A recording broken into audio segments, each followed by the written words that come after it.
My name is Reuma Mansour. I'm from the Israeli Embassy, the head of the culture department. I'm very happy that you join us for this webinar with a scholar from Israel, Ms. Yarden Amir from Tel Aviv University. Yarden today will give you some kind of an introduction for the links between our cultures through the languages. Hi, Yarden. Thank you very much for agreeing to do this session with us. We are very happy. As you can see that we have quite a lot of participants, so thank you for all for coming, and the stage is yours. You are welcome to start. Thank you so much, Ruma. Hello, everybody. Namaste. I'm completely thrilled and excited to be, and to be honest, a little bit nervous, so bear with me to be with you here today. Well, I used to say standing in front of you today, but I guess I'm sitting. It's quite a bizarre situation indeed. But I'm very grateful for the opportunity to meet you guys, even like that. I want to thank, of course, the Israeli Embassy in Delhi and Reuma for inviting me and giving me this opportunity to talk with you guys today.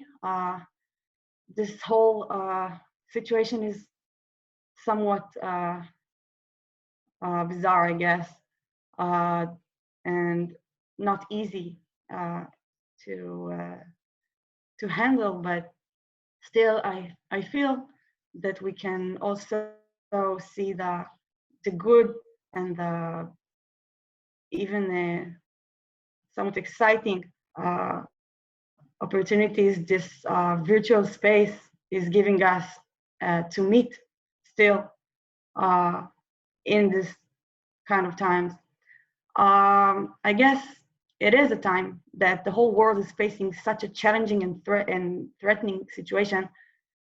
We can see even more clearly how similar we are. Most of the time I feel that discourse is putting its emphasis on differences rather than on similarities. Even though we can surely say each culture, even every single person is unique, we might benefit from concentrating also on the things that make us one, as people, as human beings. So on that note, today we're going to talk about similarities and also about differences, and we're going to talk about connections and also about distances.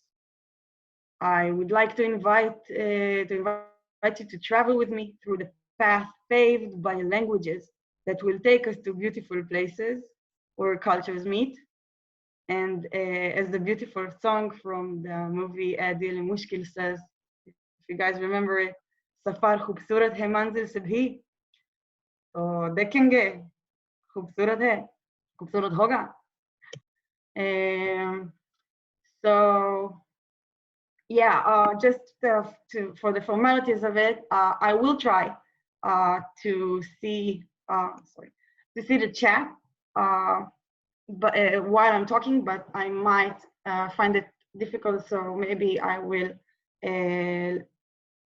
make some short recesses in order to see what you guys are saying. But after this talk, we'll have, as promised, the Q&A in which you can post questions. There's an area for that in the Zoom, so post your questions and I will see to them and happily reply later. And so this is my welcoming, and I guess if I'm inviting you to travel with me, before that I owe you some introduction, right? So who am I?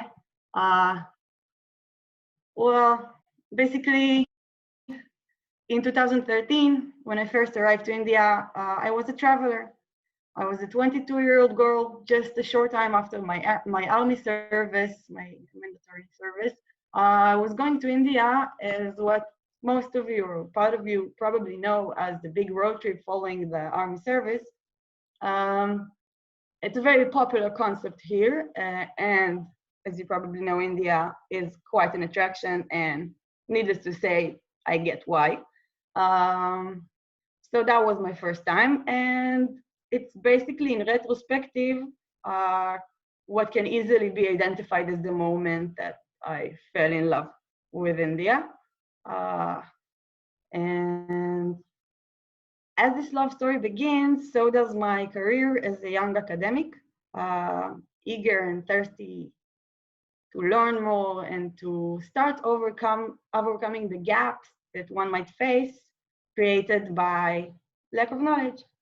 Um, so we know that in ancient Indian culture, knowledge holds a precious and most significant status, no doubt. Jnana, Gyan in Hindi, Vidya. According to Hindu tradition, the Vedas has given man the knowledge that can help him communicate with the gods and influence the whole world. And this knowledge was gained through understanding of language, Sanskrit. And so moving back to the 21st century, after my first visit in India, I realized I had to learn more and understand better that special and fascinating culture that I've just met.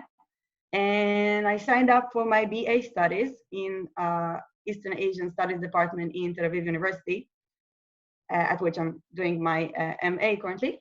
And I focused my studies on India and combined my cultural studies with one of my greatest passions, linguistic studies. And of course, Hindi and Sanskrit. So during my years of study, I've been lucky to travel all over India. I got some examples for you in the slide you're watching.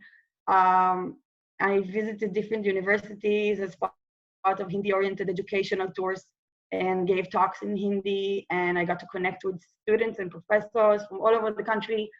And I even studied Sanskrit for a special 2-week course in a temple. That's what you see on the right. That's a Canadian, like in Canada, article written about that special 2-week course I took with my colleagues in Chikmagalur. We studied for 2 weeks in a temple with a very wise and inspirational guru. And during my travels in India in the past years, I've met really fascinating people and made dear friends. And I do feel grateful every time I realize how lucky I am to have these wonderful encounters. As I've mentioned earlier, I believe that learning the language of a culture is one of the most influential tools in creating true connections. But wait 1 second. How can one study all Indian languages? Here comes the tricky part. One cannot. India provides with an exceptionally rich and diverse set of languages. Basically, linguistically speaking, it is a true treasure. But as history and myth has taught us, treasures are hard to achieve. So how does one even start to talk about India linguistically speaking? This next slide is a lot more is here to show the confusion rather than to give the actual information, because as we all know, the diversity is grand. And of course, India has 22 languages with official status, and that of course does not even start to cover the thousands of languages and dialects spoken around the subcontinent. Well, of course, English has its important place, both as an international lingua franca and both as a language used to connect between people whose native tongues are different. And then we get to Hindi and Urdu. These two languages, whose divide is always so complex. Each language has its own script. Hindi goes with Devanagari, and Urdu is written in Masalik, and their glossary are influenced by Sanskrit and Persian respectively. But of course, as we come to see in real life, the two languages are so similar on the street. You will hear both of them. This is also the reason why we refer to them sometimes as Hindustani, as the language that combines them and intertwined because they're so intertwined with one another. And I know when talking about Indian Urdu, political issues are first to come up. different research perspectives, both political, historic, and linguistics, see this divide as controversial, but it is extremely important for me and for all of us, I guess, not to fall into the political polemics today, even though I will try to discuss them through the academic lens, the languages. I would really appreciate if you guys keep an objective and critical perspective on this talk, while remembering that its agenda is not politics, but it's a research, like research perspective. And the one thing we have to keep in mind, in my opinion, is that languages have no religion. Think of Sumerian, as far as we know, the first language spoken by men, definitely a secular one. And along history, we've seen that what creates holiness or religious aspect of the language is the acquisition of holy literature. But today's talk is neither about religion and nor about politics. It is about language as a doorway into culture and as an element of inspection and investigation on the path following the different connections between both people and cultures. And this leads me to present the main subject of this talk, which shall move through what I hope you will find intriguing interfaces of language and culture. Firstly, we will go together through a rather interesting meeting point of Hebrew, Hindi, and Urdu through the linguistic and historic perspective. And secondly, we will look at two examples of images of Israeli and Indian culture through the perspective of mainstream popular culture and virtual popular culture, which have become my personal interest in research. I will get to that when we arrive to that part on the talk. So, do that. I mean, yes. So, Hindi and Hebrew are languages in between the both. You can detect very similar lines in the way they've developed, surprisingly enough. The two, in their present form, are very young languages. And both have origins that are rather ancient. Also, we come to realize that traditionally they are related to some religions, as Hindi is deeply rooted in Sanskrit, and modern Hebrew, spoken today in Israel by 9 million speakers, is based on biblical Hebrew. In addition to that, both languages were and still are highly influenced by other languages. One specific connection between what we call Hindi, Urdu, Hindustani, and Hebrew lies on the influence they both have observed by Arabic and Persian. I will get to that in a minute, but let me tell you a little bit more about Hebrew before I move on. So, biblical Hebrew was a dialect that was put into use in the land of Canaan as of the 2nd millennium BC, and also was the language in which the Bible, the Tanakh, I had it written, was written, and alongside other religious books sacred to the Jewish people. And one interesting fact about Hebrew is that it kind of froze, okay? It froze for a long period of time, somewhat like 2,000 years. And at that time, it was mostly used as a written language.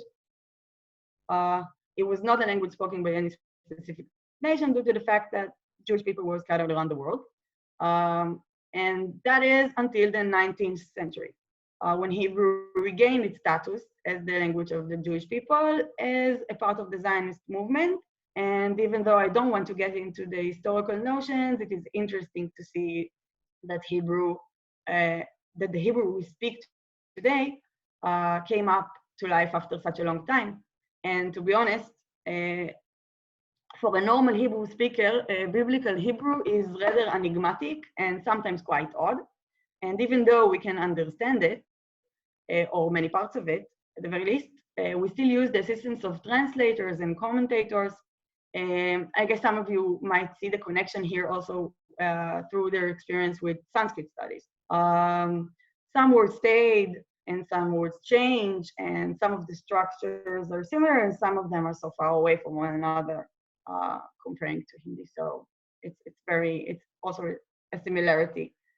And okay, so after the British left Israel and the country gained its independence and recognition as the Jewish land in 1948, 1 year after the British left India in 47, the official language in Israel were Hebrew, Arabic, and English. Through time, English lost its prominence and only Hebrew and Arabic remained in their status. And since 2018, Hebrew is our only official language, when Arabic has been declared as a special status language. And again, even though we're talking about two languages that come from different language families in the traditional sense, that is that Hebrew is a Semitic language, whilst Hindi is a Hindu-European language, following what I'm sure you know, was discovered by William Jones in the 18th century during the British rule in India. And he was a linguist who found the connection, deep connections that Latin and Greek had with Sanskrit, which got Hindi to be identified as a Hindi, an Indo-European language. Yeah. So I want to show you detectable connections, even though the two families are so separate. One part will be historical and cultural context, and also you will see not only Hindi but Indian language in general. As I said, the diversity of languages in India is worth noticing, and I am trying to in this short talk give attention to many aspects of it. And the other connection, as I mentioned, will be seen through Arabic, and I will get to that in a minute. So,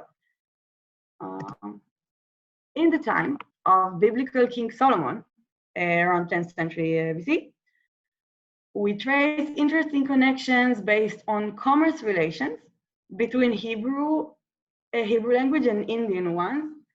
In that case, Dravidian languages of the south, that provide with etymological evidence of influences that occurred at that time. What you have here is examples of words who are in Hebrew and took influence and were derived from words in southern languages. I'm seeing the chat. Yeah. Oh my God, this is so. It's moving. Thank you, you guys. I will take another time for giving the notice of that. And so I'm sorry, I'm so excited.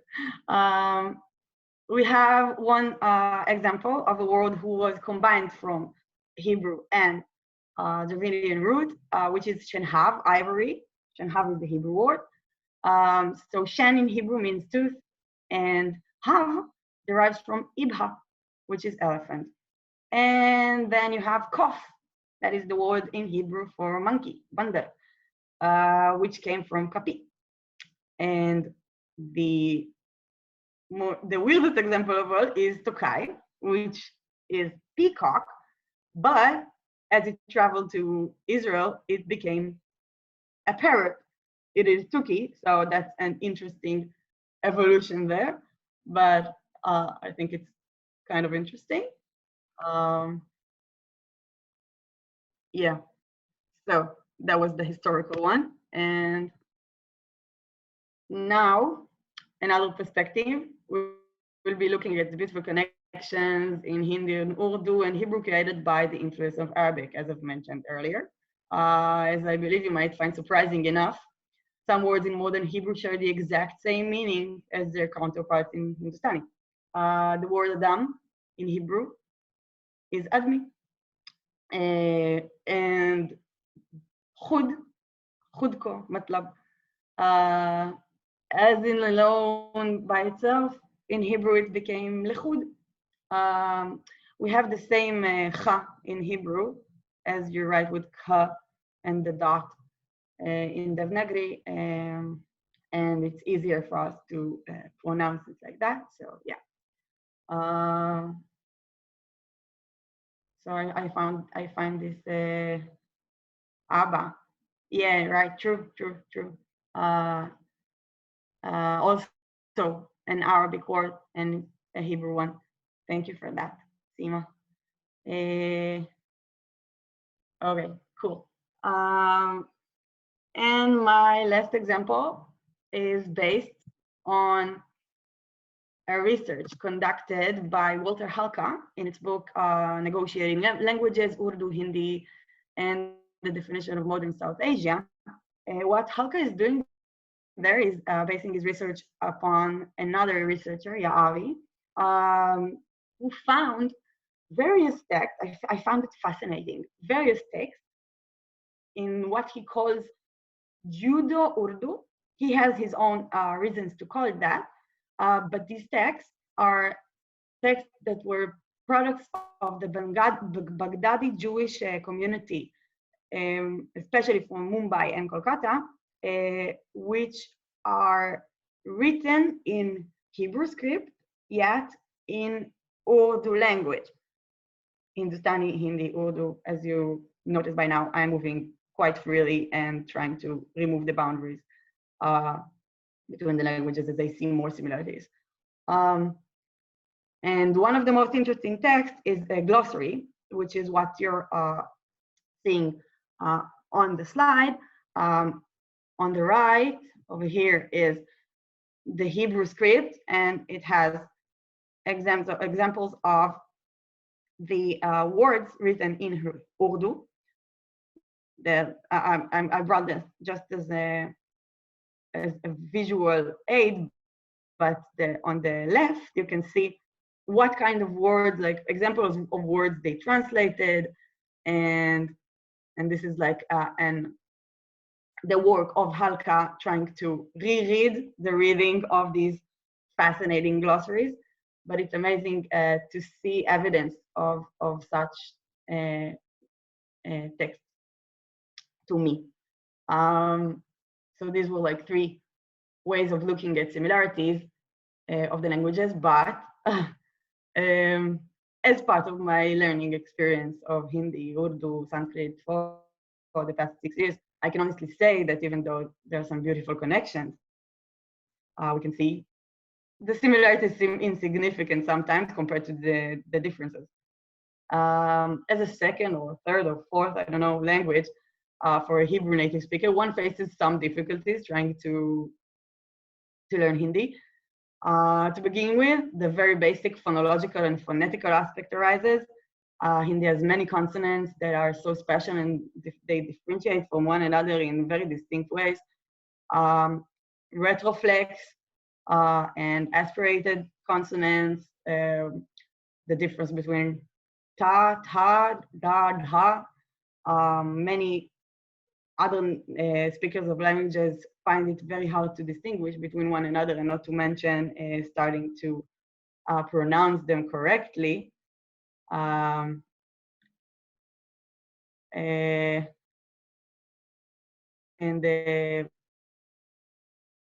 for me it was challenging, but I think I got it. I got the ta. But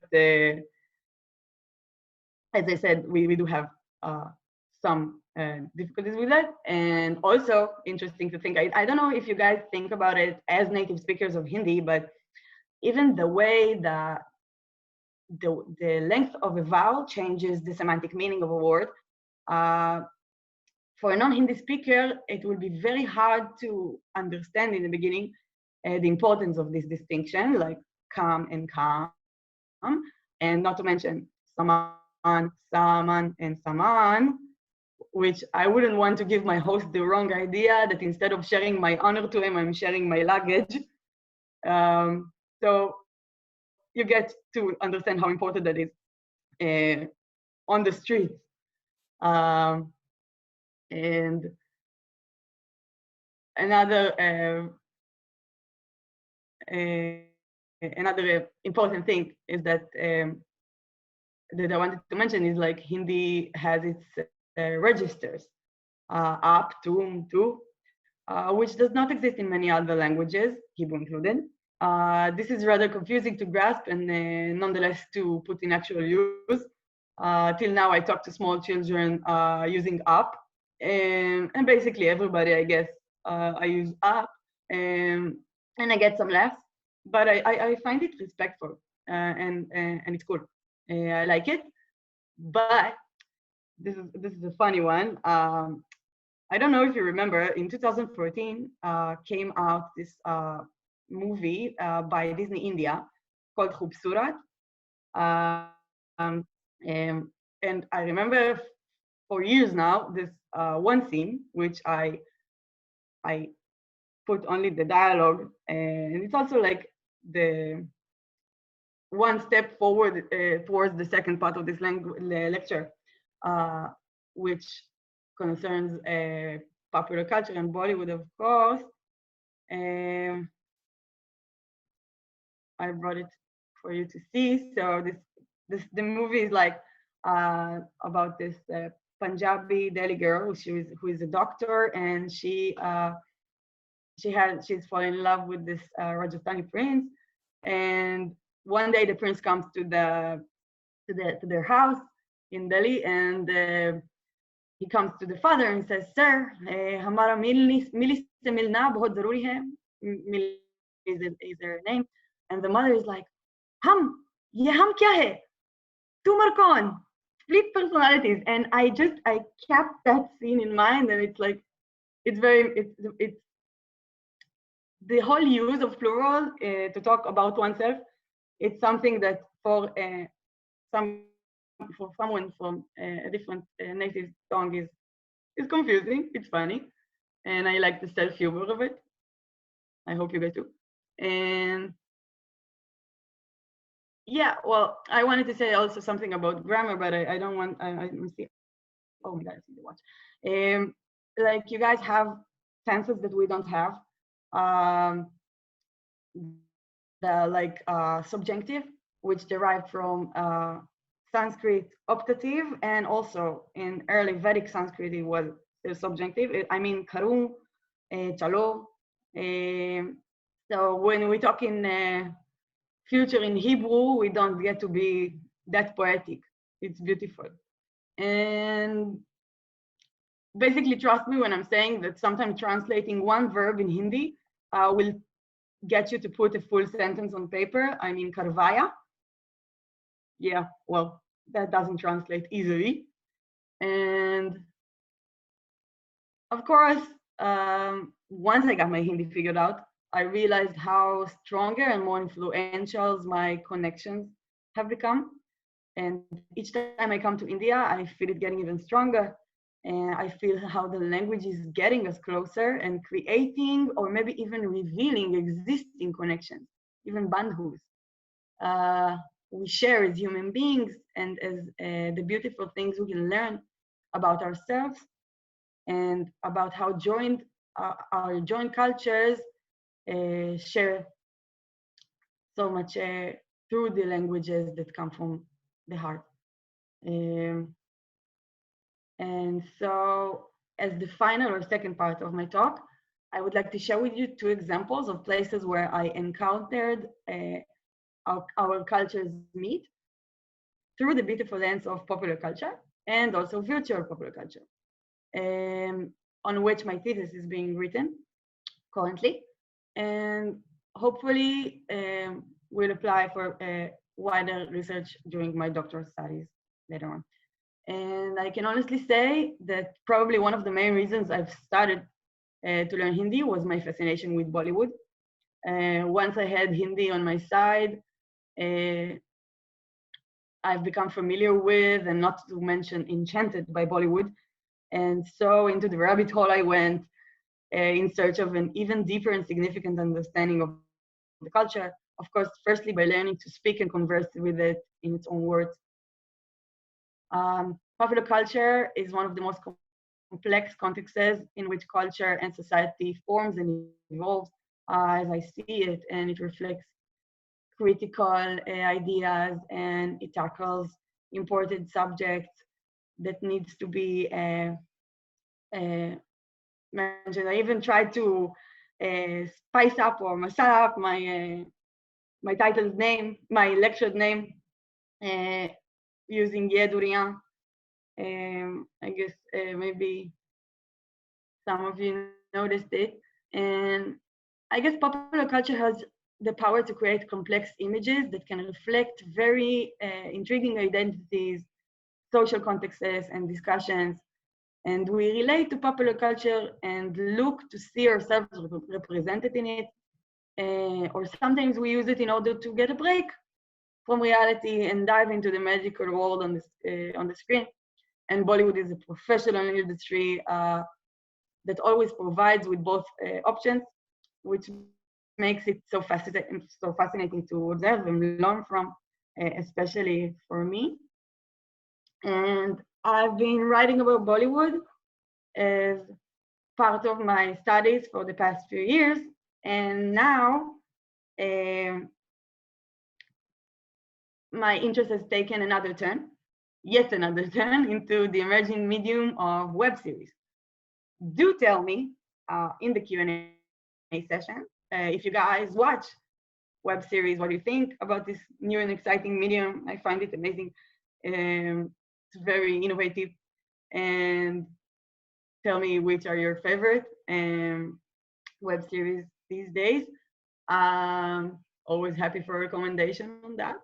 And I want to show you one really cool example of a web series. This one is Azat Parinde. It was created by the very talented crew of Being Indian. Some of you probably know them. And it was posted on the YouTube channel on January 2018.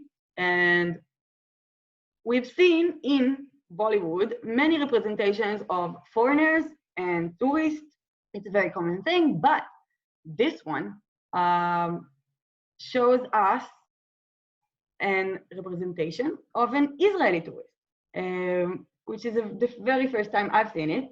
It's very specific. The show is about a group of travelers going through Rishikesh and coming to just travel, Indian travelers. And what the text that you can see on the slide is, I'm not going to read it. It's a text I've shared on Facebook. Because of the time, I don't want to get into the text, but you can see in the picture, it says Big Balagan. And Balagan is probably one of the best words in Hebrew. Literally, it means mess, like a crazy mess, but we use it in a very, very positive context as well. So you guys try to get that word on your vocabulary. Balagan, very good. And I want to watch that one part of the series where the Indian tourist meets the Israeli tourist. So I hope this will work. If something's wrong, then tell me. But I'm going to try and change the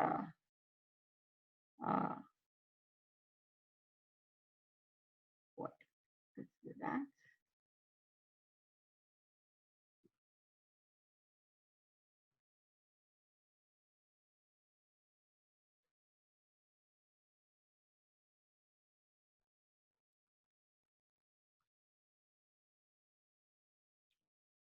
Are we seeing the web or still my presentation?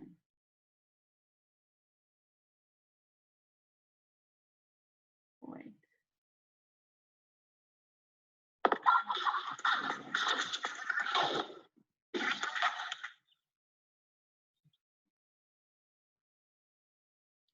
I'm going to do this very complex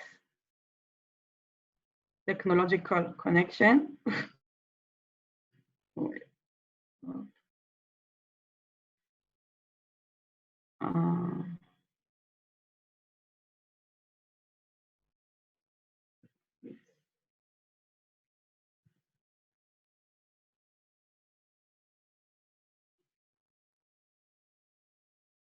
Question is, will you guys be able to hear sound? Are you getting sound like this? Something is wrong. You are going round and round in circles. यार जब पता था तो बताया क्यों नहीं? पता था. Game play, but no one paid attention. Guys, relax. This is not the time to fight. We should all just take a moment and try to understand what exactly happened here. Raju bhai, सच बताइए. Do you even know where Sitapur is?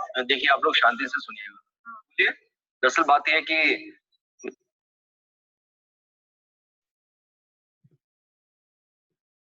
मैं राजू भाई नहीं हूँ. हाँ? राजू का भाई. What? क्या बात कर रहे हो? वो टूर ऑपरेटर है और मैं टूरिस्ट फोटोग्राफर.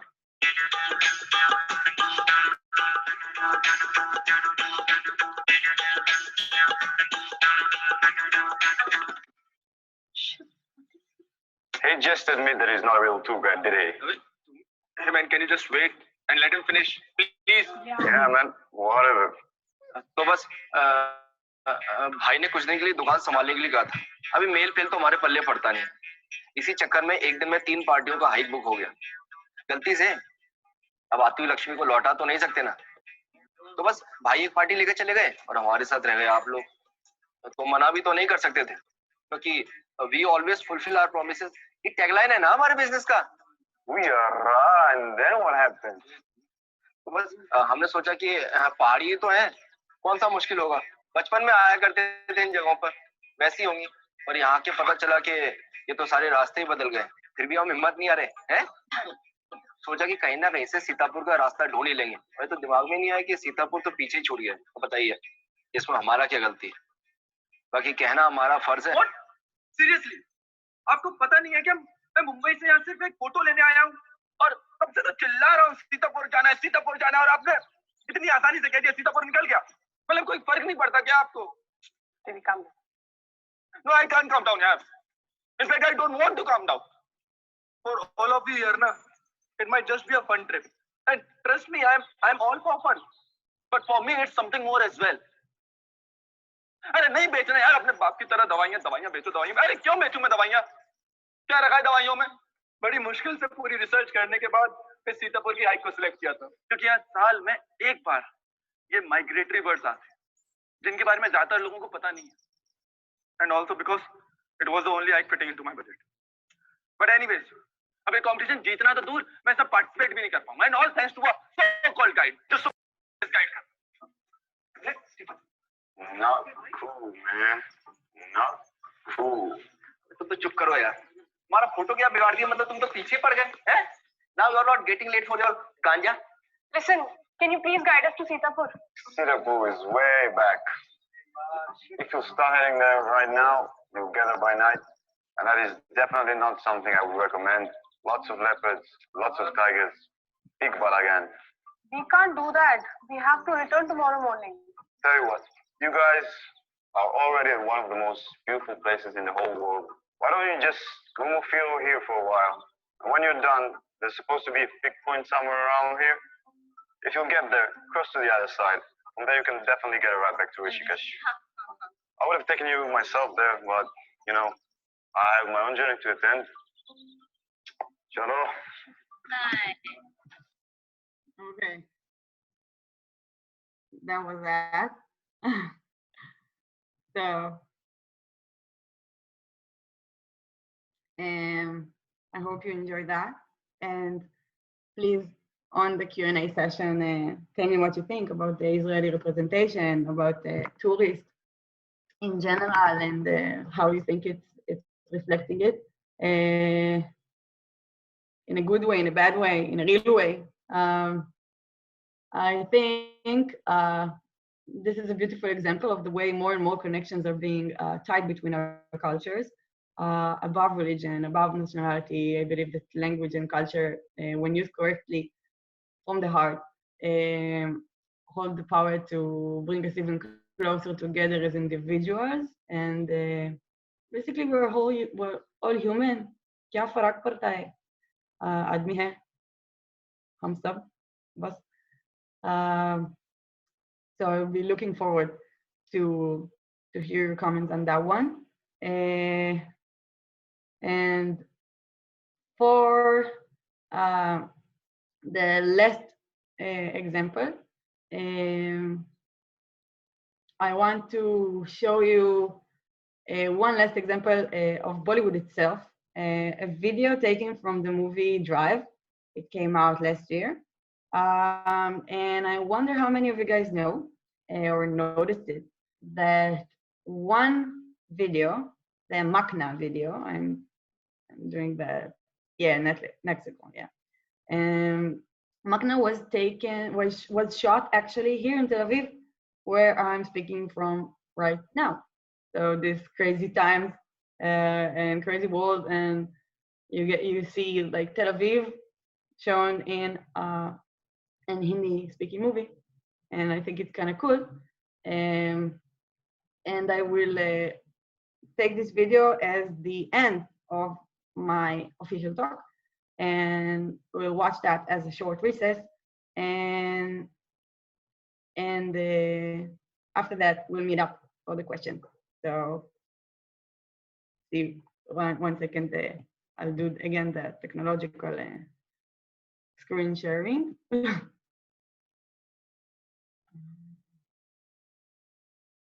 Second.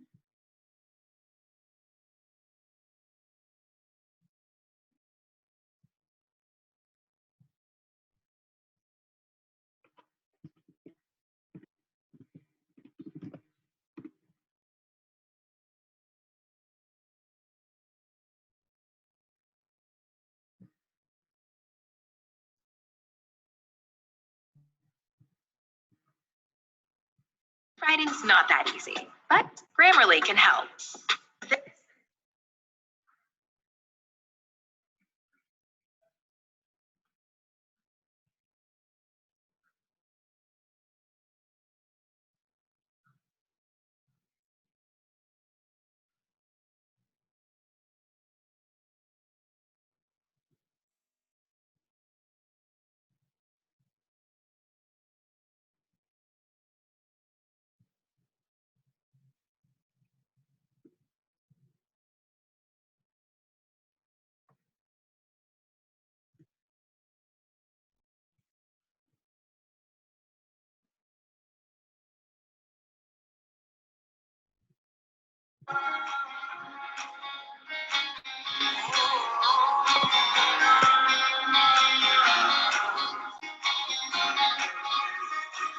ये भी न जाने वो भी न जाने नैनों के रंग नैना जाने मिला जो संग तेरा उड़ा पतंग तेरा हवा में होके वलन जग की कोई रीत न जाने मैं तो बस तेरी हुई दीवानी मिला जो संग तेरा उड़ा पतंग तेरा हवा में होके वलन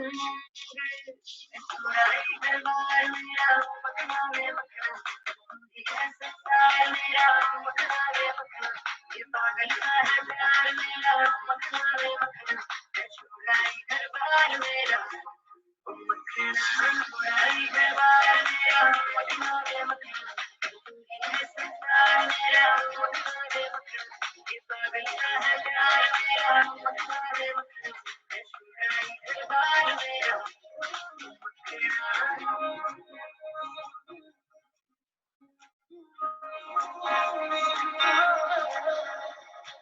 तेरी ही बातें हो सुबह सी रातें हो जब से मिला है तू दिल को मिला सुकून तू ही राह मेरी तू ही सफर है तेरी बाहों में अब मेरा घर है चैन न जाने दर्द न जाने दिल तो बस दिल को पहचाने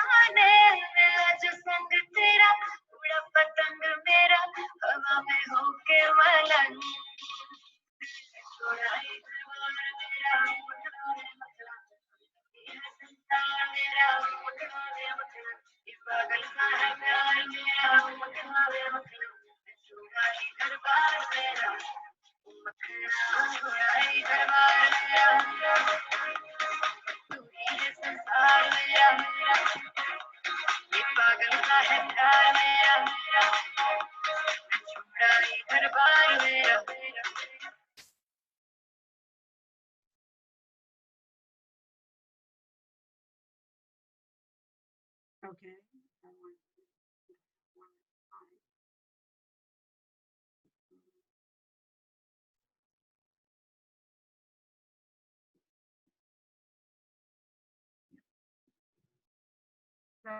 So yeah, that's my final slide.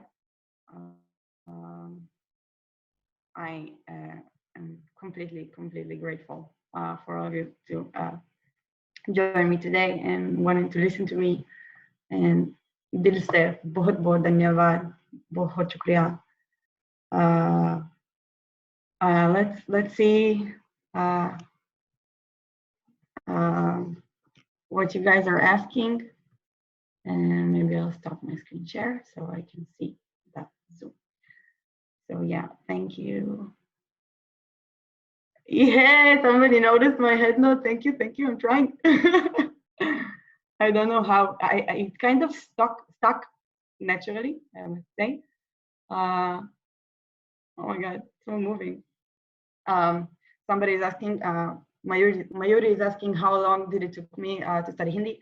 I've been studying now for 6 years, and I guess by now I can say, trying to keep it realistic. My Hindi is pretty good. I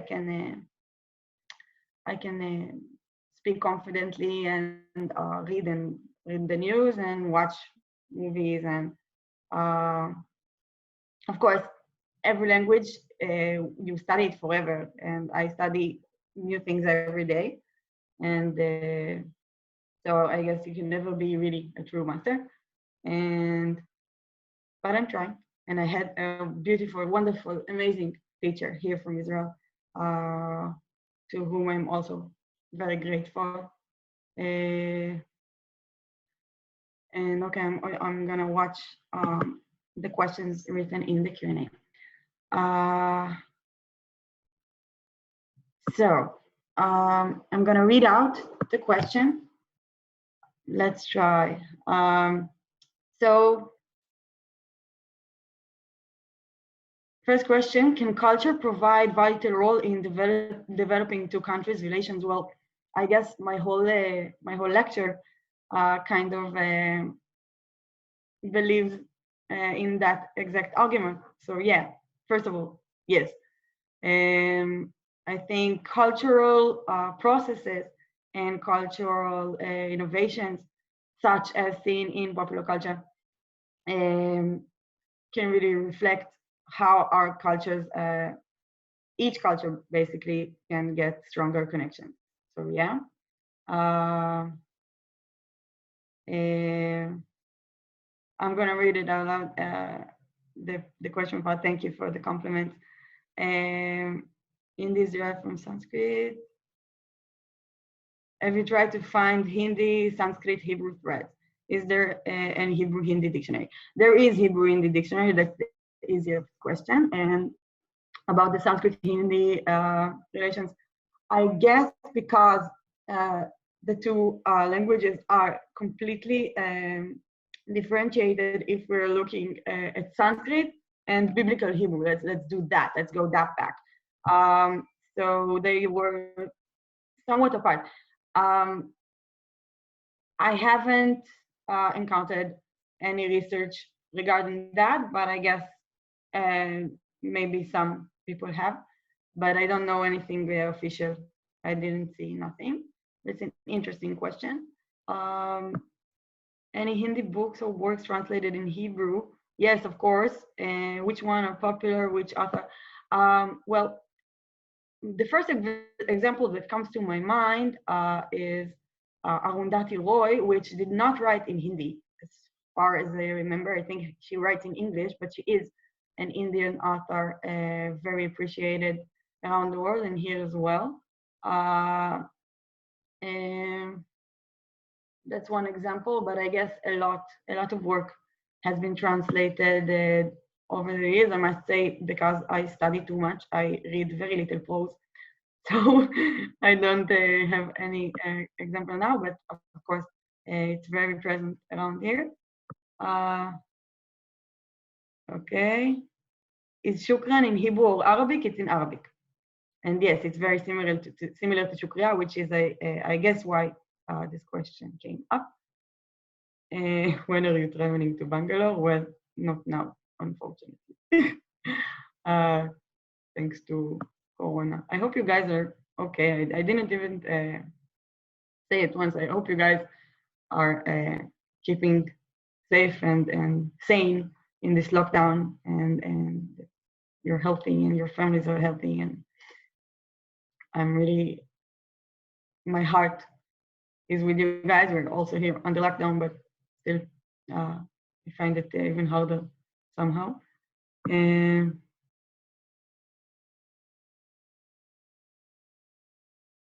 מעולה. So I got one question about Marathi. And have I visited Maharashtra? Actually, I visited Maharashtra. I also tried learning a bit of Marathi, which is so similar to Hindi and also very related to Sanskrit. But I don't speak Marathi.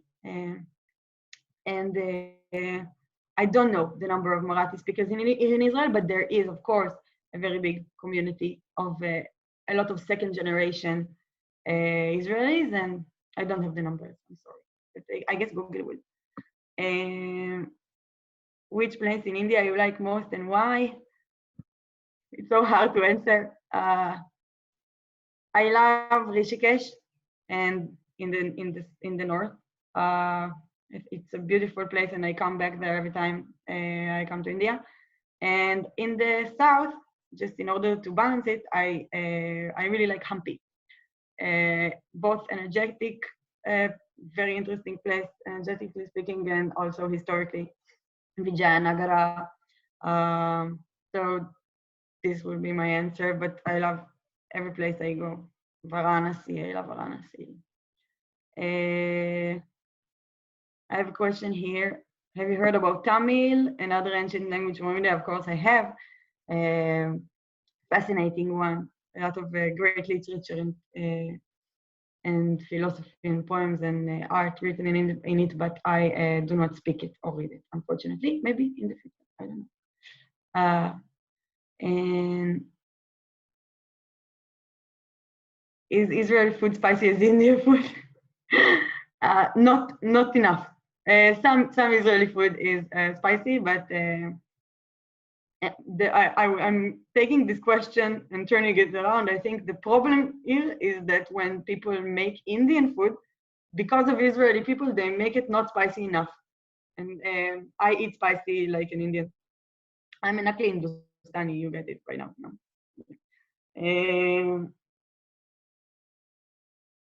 Somebody is asking, can we have this webinar again and again? I'm first of all, I'm very complimented, and I guess if we will have more collaborations in the future, you will know. I appreciate the interest. Okay. I think I discussed food. I'm sorry. There's so many questions. I'm so excited, and anybody's writing in the chat, so I'm looking at the Q&A, so I can see both. So I'm not ignoring you guys. I'm just trying to manage that. About tourism in South India, I think it has its prominence, and people are getting there according to seasons. Somebody asked me to promote tourism in South India. I, for one, I've traveled a lot in the South, and I love the South. I've been to all countries like Karnataka, Maharashtra, even Tamil Nadu for one time, and of course Kerala. I want to learn Hebrew. I'm not sure about the question. If somebody wants to learn Hebrew, I guess there are programs for that. And learning the alphabet is not that hard. It's not harder than Hindi, for sure. In Hebrew, we have two scripts, just two.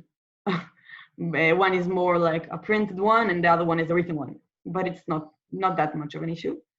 I see more questions about Hebrew, so good.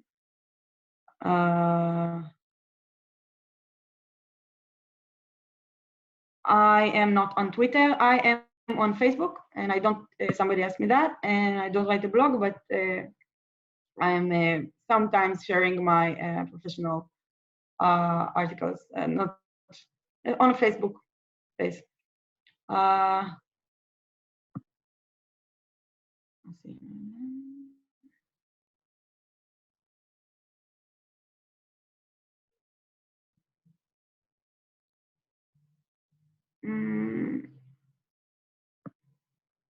Somebody asked me to recommend an Israeli film, history, romance, and drama. You know, it's very interesting. I just got to think about it, how different our cinema industries are. Like Bollywood and Israeli cinema is so different. The movies they make are very different. Most of them are like artistic.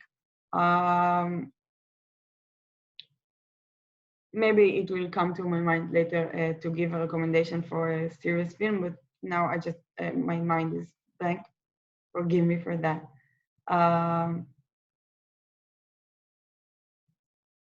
Somebody asked if I've been to Rajasthan. Yes, of course, many times. I love Rajasthan. I see one about Marathi. Yes, okay. I see. Okay, now I see that you guys are already replying to things I've said now.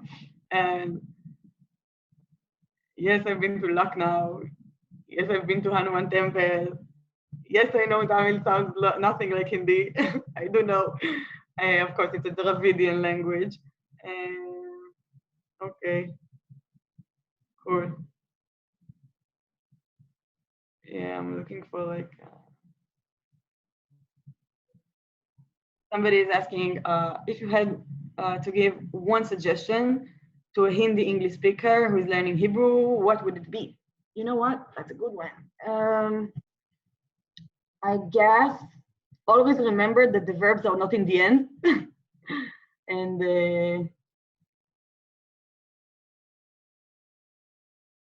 I don't know, grammatically, this is what I would think. And that everything, which is almost everything, which in Hindi is male, in Hebrew becomes female, and the other way around. That's one trick. And classical Indian dance from you. I'm not. I'm very, very, very fond with Indian dance. I also dance Western style dancing, but I've looked at Kathak and Kuchipuri, and I really love it. There's one artist which is very cool. There is Raja Kumari. She's a hip hop singer from the United States, but an Indian one, of course. Yela Shweta Pregada Rao. Shweta Yela Pregada Rao. She goes by Raja Kumari. She's now doing also collaborations in India with the rapper Divine, if you guys know him. So she dances classical dances also. She's Southern Indian. Okay. Okay, I think similarities in our festivals. Okay, I will take this one as the last question, I think, because we're very, very way past our time. I'm excited that you guys still stayed, but I don't want to take any more of your time. So similarities in our festivals. One very good example would be Diwali and Hanukkah, which I've already seen in the comments, I think. Diwali, of course, the holiday of lights, and Hanukkah as well goes by the same name. A very strong image of light, which shines and expresses the good, the power of the good, and the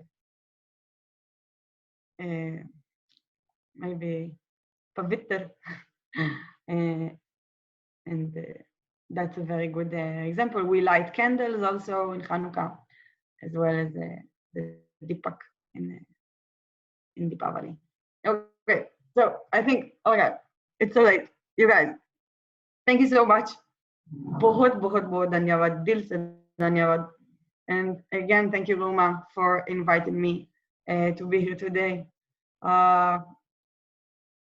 I wish you all the best and keep yourself safe and sane.